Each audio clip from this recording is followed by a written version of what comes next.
Panorama group, जो सोचता है वो करता है। आपके अपने सपनों का आशियाना। नमस्ते, मेरा नाम धीरज शर्मा है और आप न्यूज हाट देख रहे हैं। हमारे कार्यक्रम पेपर वाला में आप सभी का बहुत बहुत स्वागत है। तो आज की जो भी मुख्य खबरें हैं एक एक करके चर्चा कर लेते हैं। जंगल में आग की तरह जो है शारदा सिन्हा जी के निधन की खबर फैल गई। चारों तरफ सोशल मीडिया पर एक ही बात लिखी जा रही है, भावभीनी श्रद्धांजलि, शत शत नमन, विनम्र श्रद्धांजलि, बहुत तरह की बातें। हमने भी पता करने की कोशिश की। एम्स में अपने भी एक लोग जान पहचान के हैं, उनको कॉल लगाया। अब बताइए कि हमने जब कॉल किया, उनसे बात की, हाल समाचार लिया, तो उन्होंने कहा कि मेरे कानों तक भी यही खबर आई है। जो अस्पताल में मौजूद है वो व्यक्ति भी अगर कह रहा है कि मेरे कान तक भी शारदा सिन्हा जी के निधन की खबर आई है, हम आपको बता देते हैं, तो स्वाभाविक सी बात है। जैसे दुनिया चल रही है वैसे आपको चलना होगा। जैसे लोग एक दूसरे को अपडेट कर रहे हैं वैसे हमको आपको अपडेट करना होगा। अब आप लोग कह रहे हैं कि वो जीवित है, आप लोगों का बहुत बड़का सूत्र और सोर्स काम कर गया, तो अच्छी बात है। हम आपके माध्यम से चला रहे हैं कि चलिए वो जीवित है, और भगवान करे, हम लोग तो कामना करते हैं भाई शारदा सिन्हा जी के लिए कि वो जल्द से जल्द स्वस्थ हो जाएं। लेकिन फिर भी एक बात हम जरूर कहेंगे कि अब भी संशय है, और हमने जो जानकारी ली है उसमें कहीं ना कहीं अगर ये खबर है तो थोड़ी देर बाद सही, 2 घंटे बाद सही, 4 घंटे बाद सही, सच्चाई सामने आ ही जाएगी। खैर, शारदा सिन्हा जी के जल्द स्वस्थ होने की हम कामना करते हैं। अब उनके बेटे की बात आ रही है, लोग सोशल मीडिया पर लिख रहा है कि उनके बेटे ने जो है फेसबुक पर जानकारी दी है। तो बेटे ने जानकारी दी है रात को, सुबह लोग चला रहे हैं उसी जानकारी को, तो भाई चलाने वाले जाने। आप शारदा सिन्हा जी का पेज खोल के देख लीजिए, उनके बेटे अंशुमान का पेज खोलकर देख लीजिए, कहीं है तो स्क्रीनशॉट हमको भेज दीजिए। रात को उन्होंने बोला था कि मां वेंटिलेटर पे चली गई हैं, दुआओं का दौर जारी है, आप भी दुआ कीजिए। हम लोगों ने भी लगाया था, चलाया था और दुआ किया था। और शारदा सिन्हा जी से भाई दिल से न संबंध है जी, समझिए बात को। कोई बेटा अपने मां को मारना चाहेगा क्या? खबर है तो हम खबर के हिसाब से आपको दे रहे हैं। अब उतना ज्ञान अगर लोगों का सुनने बैठ गए तो दिक्कत हो जाएगा। 1-2 लोग हैं व्हाट्सएप पर मैसेज भेज रहे हैं, कमेंट कर रहे हैं, अरे भाई हाथी चले बाजार, कुत्ता भूखे हजार। इस संसार में बहुत तरह की चीजें चल रही है, उस पर ध्यान दीजिए ना। आप मजबूत हैं, आपका बहुत ऊपर तक पहुंच है, तो आप पता कीजिए कि सच्चाई क्या है और आप अपने दर्शकों को बताइए। हमारे पास जो इन्फॉर्मेशन आया हमने अपने दर्शकों को बता दिया। संशय की स्थिति है, वेंटिलेटर पर आने की सूचना है, और ये रात को भी हमने चलाया था, अभी भी चला रहे हैं। अब आ जाइए, झारखंड में है चुनाव को लेकर महामुकाबला चल रहा है, और महामुकाबला में कौन जीतेगा कौन हारेगा ये तो 23 तारीख को पता चलेगा। लेकिन चर्चा परिचर्चा तेज है। प्रधानमंत्री नरेंद्र मोदी भी कल आए हुए थे, कई जगहों पे जो है उन्होंने प्रचार प्रसार किया है और कई तरह की बातें उन्होंने की है। लेकिन झारखंड में अगर किसी का इज्जत प्रतिष्ठा दांव पे लगा हुआ है तो वो एक नेता चिराग पासवान और तेजस्वी यादव। तेजस्वी यादव का भी, चिराग पासवान का भी। चतरा सीट किसी भी तरह से ये दोनों नेता जीतना चाहते हैं। आरजेडी वहां से कई बार जीतती रही है, इसलिए तेजस्वी चाहते हैं कि अपनी सीट को बचा ली जाए। तेजस्वी यादव हर संभवतः एक प्रयास में लगे हुए हैं।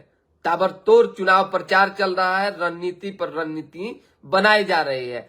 चिराग पासवान को पहली दफा मौका मिला है, तो चिराग चाहते हैं कि वो मौका को न गवाएं, अपनी उपस्थिति को झारखंड में चतरा में जो है दर्ज करें। तो ये दोनों चीजें हैं। हालांकि अब दोनों नेता की बात है। आ जाइए जीतन राम मांझी की चर्चा कर लेते हैं। परिवारवाद का जिक्र हुआ। बिहार में भी 4 जगहों पे उपचुनाव होना है, आप जान रहे हैं, और उसको लेकर भी प्रचार प्रसार चल रहा है। बेलागंज, इमामगंज, रामगढ़ और तरारी को लेकर इन चारों सीटों पर जो है कड़ा मुकाबला है, एकदम जबरदस्त। ऐसे में इमामगंज में जीतन राम मांझी की पुतोहू चुनाव लड़ रही हैं, बहु चुनाव लड़ रही हैं, दीपा मांझी। अब इसको लेकर हर कोई कह रहा भाई विपक्षी के माथे कि परिवारवाद हुआ, भाजपा परिवारवाद का जिक्र की गई। अब ऐसे में मांझी ने कहा है कि परिवारवाद क्या होता है। तेजस्वी यादव क्रिकेटर थे, लालू यादव ने जो है चुनाव लड़वा दिया, राजनीति में ले आए, उप मुख्यमंत्री बना दिया। तेज प्रताप यादव कबड्डी खेलते थे, जैसा कि वो बताते थे, राजनीति में ले आए और सीधे जो है चुनाव लड़वा दिया, मंत्री बना दिया। राबड़ी देवी का कोई सामाजिक ज्ञान नहीं था उनके पास, कोई मतलब कि पहुंच नहीं थी, सीधे जो है डायरेक्ट मुख्यमंत्री बना दिया। इसको परिवारवाद कहते हैं।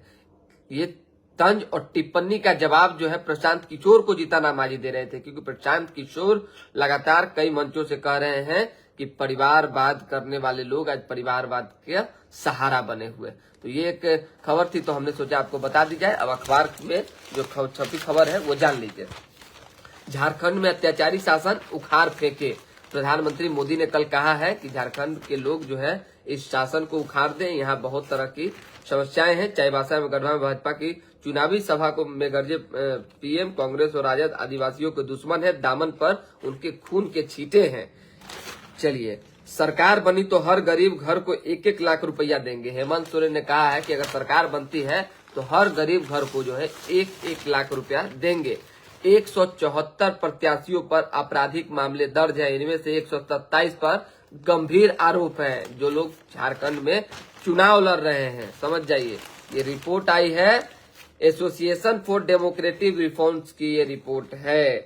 आज राजनाथ सिंह, योगी आदित्यनाथ और खड़गे, सचिन पायलट झारखंड में होंगे, अलग अलग जगहों पे चुनावी सभा को संबोधित करेंगे। महिलाओं से मोबाइल छीन रहे आरोपी गिरफ्तार किए गए हैं। छठ के बाद शुरू होगा बहु बाजार कनेक्टिविटी फ्लाईओवर का काम। तालाब, ये खबर हो गई। हम आपको देखिए चुनाव का ही खबर बताएंगे, क्योंकि झारखंड में कौन तालाब करने क्या है, सब तो आपको पता नहीं होगा। विशेषकर जो बिहार के दर्शक हैं, जो हमारे दर्शक हैं, उन्हें पॉलिटिक्स ज्यादा समझ में आता है। इंडिया गठबंधन के 38 एवं एनडीए के 33 प्रत्याशी जो है करोड़पति हैं, ये भी एक रिपोर्ट है। पैसा के मामले में तो समझ लिया। हाँ, एक चीज और जान लीजिए, चोरी चमारी से बच के रहिए।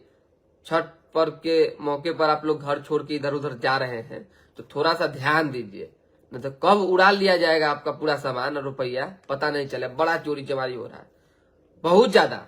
चलिए, एक और खबर है। आदिवासी समाज की भागीदारी के बिना देश का विकास संभव नहीं है, प्रधानमंत्री नरेंद्र मोदी ने कहा है। पलामू एवं गढ़वा के प्रत्याशियों को भाजपा को जिताने की बात कही है।